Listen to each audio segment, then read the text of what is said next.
Question 26. In the game, these numbered tiles are in a bag. To play the game, choose tiles at random, one at a time, and do not replace the tiles. You win if at any stage the total of your numbers on your tiles is 10. So you win just by picking any amount of tiles and they have to add up to 10. Amber plays the game once, work out the probability that she wins. Let's just figure out what combinations we need to try and find tiles that add up to make 10. If we pick out 1, the next pick could be a 2, and the next pick could be a 3. So far I've got a total of 6, but if I have 5, that would be too many. So that combination wouldn't work. If I have 1, and then I pick a 3 instead, I have 4 in total, but then I would need a 5, and I don't have a 1 to finish that one off. So basically, if I get a 1, I've lost the game. If I start off with a 2, I could get a 3, and I could get a 5, and that would work. But I need to remember, I could get a 3, a 2, and then a 5, or a 5, and then a 3, and then a 2. The only other way that we could win is the 5 and the 5. So we're looking for these two possible combinations. But we need to remember that this 2, 3, 5 could be in any order. How many combinations could we have of these? For the first pick, you could have any of these, so that means there's 3 total options.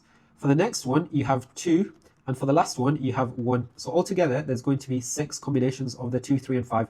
Just need to remember that for later. Let's concentrate on this one now. So we're doing the probability of 2, and then 3, and then 5, but we need to remember that we're going to multiply it by 6. The probability of getting this 2 first is 1 out of 8. So we've got rid of that 2. To get a 3, there's 2, and this time it's out of 7.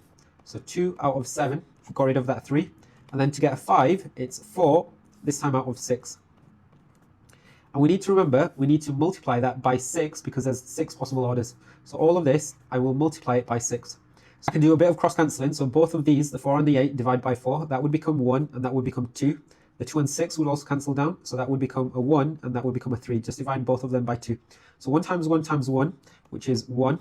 2 times 7, which is 14. And 14 times by 3, 14, 28, 42. And I need to multiply that by 6.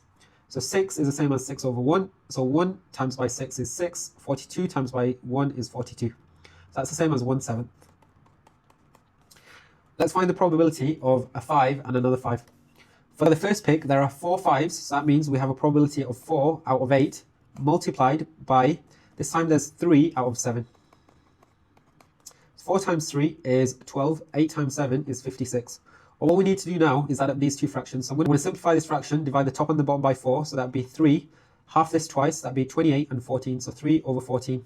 So I'm doing 1/7 plus 3 over 14, which is the same as 2 over 14 plus 3 over 14, which is equal to 5 over 14. That's the final answer.